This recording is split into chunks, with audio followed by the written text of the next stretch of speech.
Hey there, folks. Mike here, and I'm here with my out of the theater review for Dune. I literally just got home from the screening, and I'm sitting here and recording this review, and I'm going to give you my thoughts. And so, this is what I thought of Denis Villeneuve's Dune. Wow. Wow, wow, wow. I was just completely engrossed. This is a special film. Um, my experience was definitely unique. It's rare that I sit there and watch a film and then sit there long after it's over and really just like think about what I just watched. And it's that kind of movie. It is just beautifully crafted. Everything's firing on all cylinders. Everyone's on their A game who was behind this film, filmmakers, actors, props, costumes, music, like everything just cohesively just came together to deliver just an amazing experience. And it starts at the very top with the director, and that's Denis Villeneuve, who is just right now probably the best filmmaker in the world right now. Of course, that is my opinion, but he backs that up.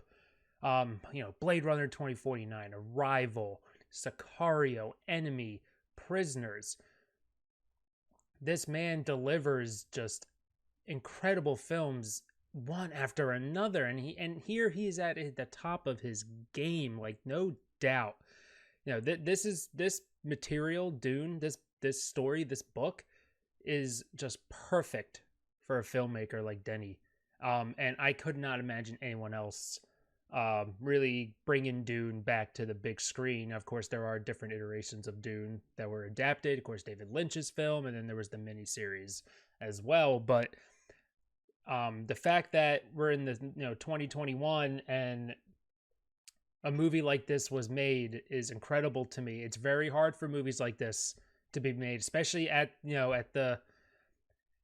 this level, when you're making these like huge titles, these huge films that require millions upon millions and hundreds of millions of dollars to make. It's hard for hard sci-fi films like this to be made these days. It really is. And he's made two in a row between Blade Runner 2049 and Dune. And granted, Blade 2049 did not do incredibly well at the box office. That's an incredible film. And Denny just masterfully crafted this movie. And I can't say enough good things about it. Cinematography, Greg Fraser, who's just really, really, really now starting to make a name for himself. He shot Rogue One. Rogue One, in my opinion, is the best looking Star Wars movie ever made. Ever. There's no other Star Wars movie that looks like it, and it's gorgeous. I know he shot some of the Mandalorian, and then he's also served as the DP on the Batman, and you saw the Batman trailer, and the Batman, that's probably going to be the best looking Batman ever. But here in Dune, my goodness, the shots in this movie are just mesmerizing. And then I saw this in Imax, which is the best way to see Dune. So honestly, if you can make it out to the theater and if you are comfortable and you feel safe enough to do so, see this in IMAX if you can, because IMAX exists for movies like Dune. And seeing some of these shots of the landscapes, and just how the camera just settles and just slowly pans, and that's what I loved about this movie. The shots were allowed to breathe. They got to take their time. They really immersed you in this world. There wasn't, it didn't cut away like lots of other movies do, where they just don't let things settle. Just let it breathe. And that's a big thing in this movie. Things are just allowed to breathe. It's a long film. It's about 2 hours and 45 minutes, I believe. And a story this vast and this large, this is only part one and it had to be told in several parts. You cannot have jammed all this into one film. It would have been a huge disservice to the story. So the fact that they were able to convince the studio to do multiple parts for this is amazing. Granted, part two has not been greenlit. Fingers crossed that it is, because this movie will only work fully if part two is made. Because if there's one little negative about this movie, it is part one. It kind of just ends. It just, and I don't know, I'm not familiar with the source material. I've never read Dune. So I don't know if there is like a clear point in the story, like halfway through, where you can kind of just like kind of make it feel complete, even though it's not. I don't think there was, because I feel like they would have figured that out. But it just kind of ends.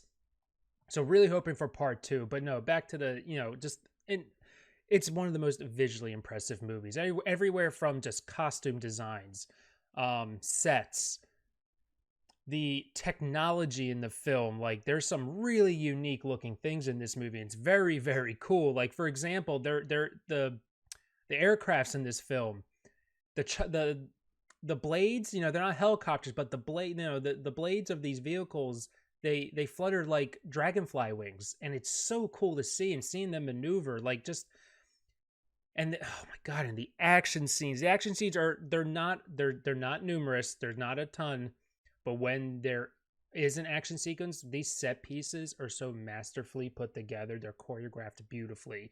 Everything from combat to just, aircrafts. And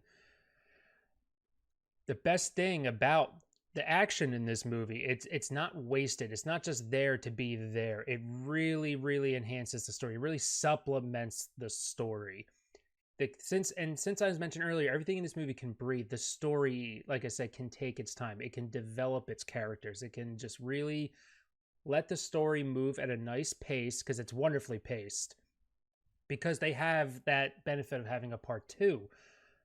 And when these action sequences happen, they matter. You feel the emotions amongst all the characters in this film, particularly our protagonists, and you care about what's going on. Like, I'm telling you, halfway through the movie, I'm sitting up in my seat. I never sit forward when I watch movies. I was just completely just enthralled with everything that was happening. And just the actors, the acting. This movie was perfectly cast. Every actor was made for these roles. Rebecca Ferguson was just absolutely wonderful. Oscar Isaac, Josh Brolin. Dave Bautista's in this. Zendaya. I'm missing I'm missing some people, I'm sure. And then of course, the lead of the film, Timothée Chalamet, who is honestly, he's a bona fide superstar actor. Like, he is going to be a star, and he's just getting started. He's very young, but you could already tell this kid can act, and he's just going to get better, better, and better. And the fact that, he's in this film is a huge benefit, because he's absolutely mesmerizing on screen. His performance is fantastic. And I cannot wait to see more of him as Paul in part two, because the character's really starting to come into his own. But this movie's just, oh my god, like, I need to watch it again. Because now that I've seen it, I need to digest it. And oh my god, and I'm forgetting Hans Zimmer. Hans Zimmer brought it in this movie. Holy crap, like, his music in this film is just epic. It's big. It's beautiful. It just thumps, and and honestly, like, all the pieces are there, and they're almost together, but you bring in Hans Zimmer's music, and it's just cohesively just all comes together. It's a beautiful thing to watch on the screen, and I'm so excited I got to see it in IMAX. And like I said, I hope you can too, if you can. But yeah, no, those are my thoughts on Dune. Amazing film. Amazing film. I'm glad it exists. I really had just a special experience watching this. I saw just a masterclass of filmmaking in front of me, and it was just amazing, and I cannot recommend it enough. So please, if you see Dune, please let me know what you think. Even if you didn't like the film, I would love to just discuss it with anyone, because that's going to be this movie will be talked about. It will be talked about for a long time. And once part two comes out, and if it brings it all together, we have something very special in our hands. Because epic sci-fi films, especially like very intelligent ones that don't hold your hands, are few and far in between. The fact that this exists is great for fans. And you know this is a great adaptation when someone like me who has never read the source material, who's never read the novels, wants to read them now. That's how you know you did your job adapting a story, when you get people wanting to seek out more. And that's just, I mean, that's a credit to everyone involved, especially Denis Villeneuve, who's again just one of the greatest living directors of our time right now. But yeah, that's my review of Dune. Hope you enjoyed it. I appreciate you all checking it out. Thank you so much for watching, and I will see you all later. Bye.